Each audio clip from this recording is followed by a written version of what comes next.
The question of free higher education.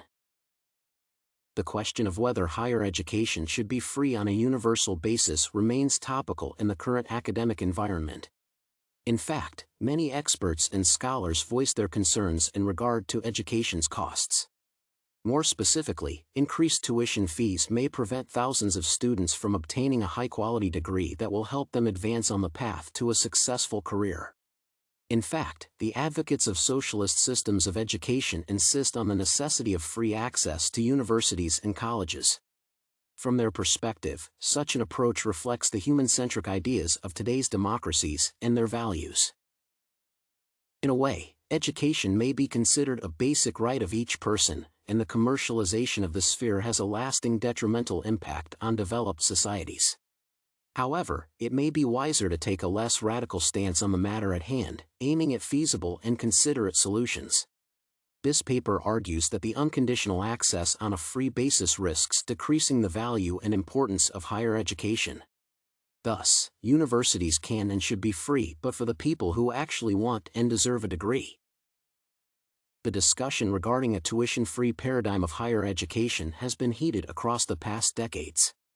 The proponents of such an approach are convinced that the current fee-based system deprives people of the opportunities to obtain a degree and advance on their professional paths.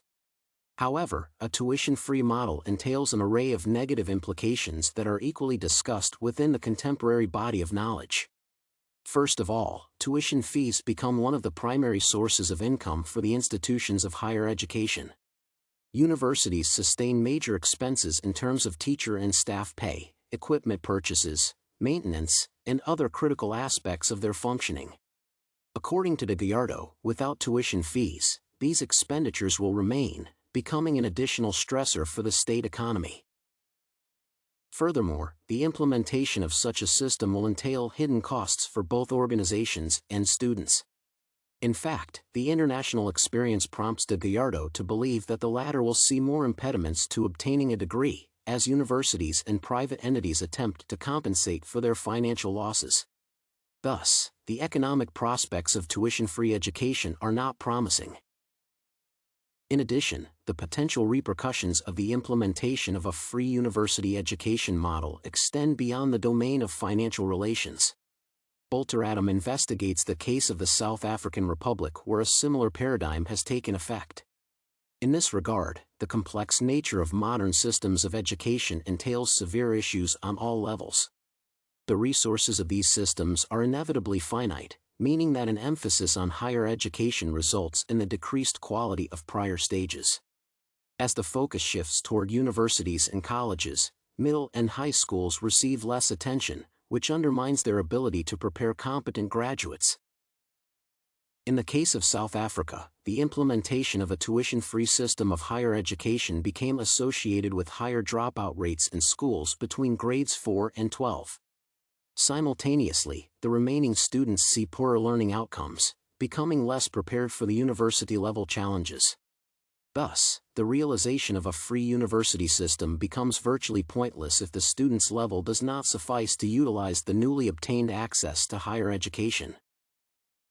The university-level repercussions of a fully open system of higher education have been equally observed in Argentina. Adrogue et al. Report that the implementation of such a paradigm compromised the quality and value of university degrees in this country. Following the emergence of the new system, an unprecedented number of people enrolled in the institution of higher education.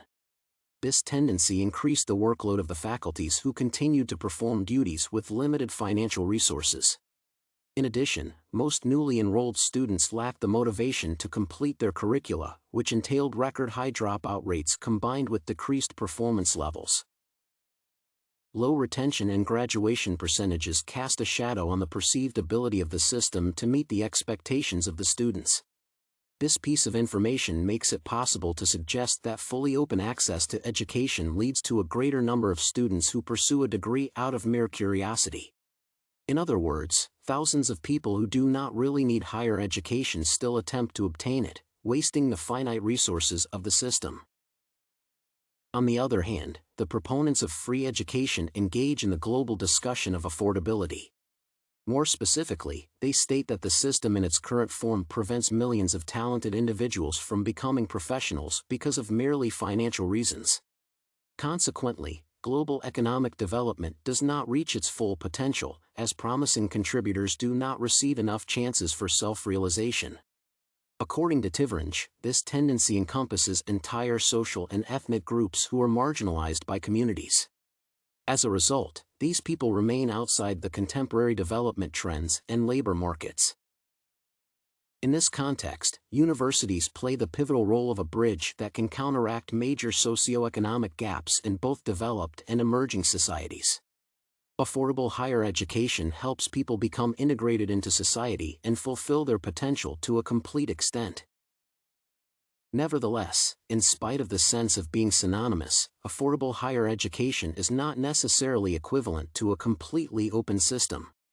As can be inferred from the academic evidence, the implementation of tuition-free education is a bilateral process that works on two levels. While considerably more people obtain access to universities and colleges, the value and quality of these degrees depreciate rapidly. In light of President Biden's initiative to make community colleges free in the United States, the matter at hand saw a new surge in public attention. Weissman argues that the implementation of this plan will have damaging repercussions on both economic and social levels.